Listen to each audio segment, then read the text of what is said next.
ಬೆಳಗಾವಿಯಲ್ಲಿ ಇರುವಂತಹ ಮರಾಠಿ ಬೋರ್ಡ್ ತೆರವಿಗೆ ಕರ್ವೆ ಶಿವರಾಮೇಗೌಡ ಬಣದ ಕಾರ್ಯಕರ್ತರು ಆಗ್ರಹಿಸಿದ್ದಾರೆ. ಬೆಳಗಾವಿಯಲ್ಲಿ ಇರುವಂತಹ ಮರಾಠಿ ಬೋರ್ಡ್ಗಳನ್ನು ತೆರವುಗೊಳಿಸುವಂತೆ ಕರ್ವೆ ಶಿವರಾಮೇಗೌಡ ಬಣದ ಕಾರ್ಯಕರ್ತರಿಂದ ಪಾಲಿಕೆ ಅಧಿಕಾರಿಗಳನ್ನ ತರಾಟೆಗೆ ತೆಗೆದುಕೊಂಡ ಘಟನೆ ಜರುಗಿದೆ.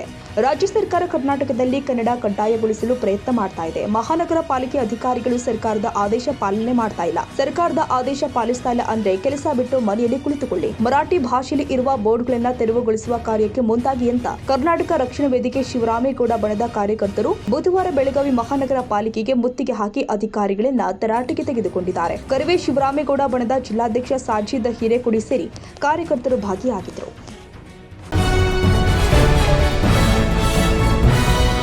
ಹಲವು ಅಕ್ರಮ ಚಟುವಟಿಕೆಯಲ್ಲಿ ಭಾಗಿಯಾಗಿದ್ದ ಆರೋಪಿ ಆಸ್ತಿಗಾಗಿ ತಮ್ಮನ್ನ ಪತ್ನಿಯನ್ನ ಭೀಕರವಾಗಿ ಕೊಲೆ ಮಾಡಿ ಪರಾರಿಯಾಗಿದ್ದಾನೆ. ಬುಧವಾರ ಬೆಳ್ಳಂಬೆಳಗ್ಗೆ ಬೆಳಗಾವಿ ಟಿಳಕವಾಡಿಯ ಮಂಗಳವಾರಪೇರ್ನಲ್ಲಿ ಆಸ್ತಿ ವಿಚಾರಕ್ಕೆ ಗೀತಾ ಗವಳಿ ಎಂಬ ಮಹಿಳೆಗೆ ಪತಿಯ ಸಹೋದರನೇ ಚಾಕು ಇರಿದು ಹತ್ಯೆಗೈದಿದ್ದಾನೆ.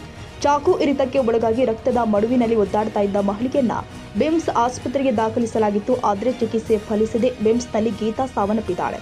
ಆರೋಪಿ ಗಣೇಶ ಗವಳಿ ಎಂಬಾತ ಗೀತಾ ಗವಳಿಗೆ 20ಕ್ಕೂ ಹೆಚ್ಚು ಸಲ ಚಾಕುವಿನಿಂದ ಇರಿದು ಕೊಲೆ ಮಾಡಿದ್ದಾನೆ. ಕೊಲೆಯಾದ ಮಹಿಳೆ ಗೀತಾ ಪತಿ ರಂಜಿತ್ ಗವಳಿ ಹಲವು ವರ್ಷಗಳ ಹಿಂದೆ ಸಾವನ್ನಪ್ಪಿದ್ದು, ಅಂದಿನಿಂದ ಪತಿಗೆ ಸೇರಿದ 40-12 ಜಾಗಕ್ಕಾಗಿ ವಿವಾದವಿತ್ತು. ಆದರೆ ಇಂದು ಬೆಳಿಗ್ಗೆ ಮಾತಿನ ಚಕಮಕಿ ವೇಳೆಯಲ್ಲಿ ಗೀತಾಳ ಭೀಕರವಾಗಿ ಹತ್ಯೆಯಾಗಿದೆ. ಆರೋಪಿ ಟಿಳಕವಾಡಿ ಪೊಲೀಸ್ ಠಾಣೆಯಲ್ಲಿ ರೌಡಿ ಶೀಟರ್ ಆಗಿದ್ದಾನೆ. ಹಲವು ಅಕ್ರಮ ಚಟುವಟಿಕೆಯಲ್ಲಿ ಭಾಗಿಯಾಗಿದ್ದಾನೆ ಎನ್ನಲಾಗ್ತಾ ಇದೆ. ತಮ್ಮನ ಪತ್ನಿಯನ್ನ ಕೊಲೆ ಮಾಡಿ ಸದ್ಯ ಆರೋಪಿ ಗಣೇಶ ಪೊಲೀಸ್ ವಶದಲ್ಲಿ ಇದ್ದಾನೆ. ಟಿಳಕವಾಡಿ ಪೊಲೀಸ್ ಠಾಣಾ ವ್ಯಾಪ್ತಿಯಲ್ಲಿ ಪ್ರಕರಣ ದಾಖಲಾಗಿದೆ.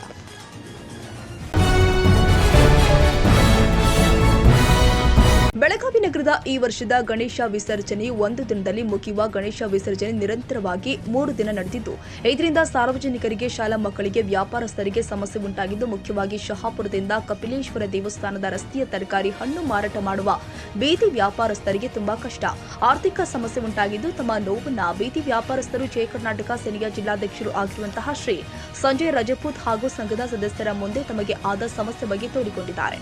ಆದ್ದರಿಂದ ನೆನೆ ಜಯ ಕರ್ನಾಟಕ ಸೇನೆಯ ಸಂಘಟನೆ ವತಿಯಿಂದ ಜಿಲ್ಲಾಧಿಕಾರಿಯವರಿಗೆ ಮನವಿ ಮುಖಾಂತರ ಮುಂದೆ ಈ ತರ ಸಮಸ್ಯೆ ಪುನಃ ಉಂಟಾಗಬಾರದು ಎಂದು ಕೇವಲ ಮೇಲಧಿಕಾರಿಗಳು, ಅದು ಮಹಾನಗರ ಪಾಲಿಕೆ ಇಲಾಖೆ ಇರಬಹುದು, ಬೇರೆ ಯಾವುದೇ ಇಲಾಖೆ ಇರಬಹುದು, ಡಿ ಗ್ರೂಪ್ ನೌಕರರ ಮೇಲೆ ವಿಸರ್ಜನೆ ನಿರ್ವಹಣೆ ಇವರ ಹೆಗಲ ಮೇಲೆ ಹೊರಿಸಿ ಮುಂಜಾಗ್ರತಾ ಕ್ರಮ ಬಹುಶಃ ಸರಿಯಾಗಿ ತೆಗೆದುಕೊಳ್ಳದ ಕಾರಣ ಈ ಸಮಸ್ಯೆ ಉಂಟಾಗಿದ್ದು, ಮುಂದೆ ಬರುವ ವರ್ಷದಲ್ಲಿ ಇದೇ ಸಮಸ್ಯೆ ಪುನಃ ಆಗಬಾರದು ಅಂತ ಜಿಲ್ಲಾಧಿಕಾರಿಗಳಿಗೆ ಸಂಘಟನೆಯ ಜಿಲ್ಲಾಧ್ಯಕ್ಷ ಶ್ರೀ ಸಂಜಯ್ ರಜಪೂತ್ ಹಾಗೂ ಪದಾಧಿಕಾರಿಗಳ ಮೂಲಕ ಮನವಿ ಮಾಡಿದರು.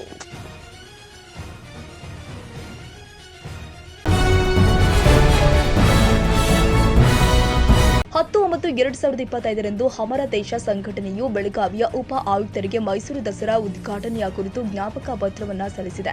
ಸುಮಾರು 50ರಿಂದ 60 ಸದಸ್ಯರು ಕಪ್ಪು ರಿಬ್ಬನ್ ಕಟ್ಟಿಕೊಂಡು ಪ್ರತಿಭಟನೆಯಲ್ಲಿ ಪಾಲ್ಗೊಂಡಿದ್ದರು.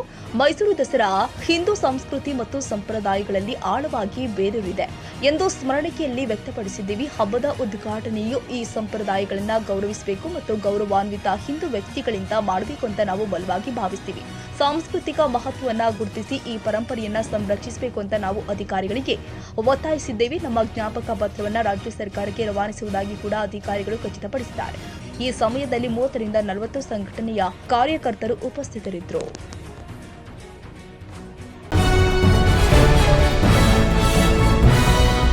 ಮಗಳ ಮದುವೆಗೆ ಸಾಲ ಮಾಡಿದ್ದ ಆಟೋ ಚಾಲಕ ಆತ್ಮಹತ್ಯೆಗೆ ಶರಣಾಗಿದ್ದಾರೆ. ಆಟೋ ಚಾಲಕನೋರ್ವ ಕಿಲ್ಲಾಕೆರೆಗೆ ಹಾರಿ ಆತ್ಮಹತ್ಯೆ ಮಾಡಿಕೊಂಡ ಘಟನೆ ಬೆಳಗಾವಿಯಲ್ಲಿ ಜರುಗಿದೆ. ಬೆಳಗಾವಿಯ ಕಿಲ್ಲಾಕೆರೆಯಲ್ಲಿ ಜಿಗಿದು ಆಟೋ ಚಾಲಕನೋರ್ವ ಆತ್ಮಹತ್ಯೆ ಮಾಡಿಕೊಂಡ ಘಟನೆ ಬುಧವಾರ ಜರುಗಿದೆ. ಮೃತ ಆಟೋ ಚಾಲಕನನ್ನ ಬೆಳಗಾವಿಯ ಕಂಗ್ರಾಳಿಯ ಕಿರಣ್ ಮನಗುಟಕರ ಅಂತ ಹೇಳಲಾಗ್ತಾ ಇದೆ. ಕಳೆದ 1 ವರ್ಷದ ಹಿಂದೆ ಮಗಳ ಮದುವೆ ಮಾಡಿದ ಕಿರಣ್ ಪ್ರಾಮಾಣಿಕನಾಗಿದ್ದ, ಎಲ್ಲರೊಂದಿಗೆ ಉತ್ತಮ ಒಡನಾಟ ಹೊಂದಿದ್ದ. ಕಿರಣ್ ಆತ್ಮಹತ್ಯೆ ಮಾಡಿಕೊಳ್ಳುವ ವ್ಯಕ್ತಿಯಲ್ಲ. ಏಕಾಏಕಿ ಆತ್ಮಹತ್ಯೆ ಮಾಡಿಕೊಂಡಿದ್ದು ನಮಗೂ ನೋವು ತಂದಿದೆ. ಮಗಳ ಮದುವೆಯನ್ನ ಮಾಡಿದ್ದ, ಅದಲ್ಲದೆ ಕಳೆದ ತಿಂಗಳಿನಲ್ಲಷ್ಟೇ ಮಗಳಿಗೆ ಮಗುವಾಗಿದೆ. 20ರಿಂದ 30 ವರ್ಷಗಳಿಂದ ಆಟೋ ಓಡಿಸ್ತಾ ಇದ್ದ. ಆದರೆ ಸಾಲವಾಗಿದೆ ಎಂದು ಹಿಂದೊಮ್ಮೆ ಹೇಳಿದ್ದನಷ್ಟೇ ಎಂದು ಆಟೋ ಚಾಲಕ ಬಸವರಾಜ್ ಅವರೊಳ್ಳಿ ಹೇಳಿದ್ದಾರೆ.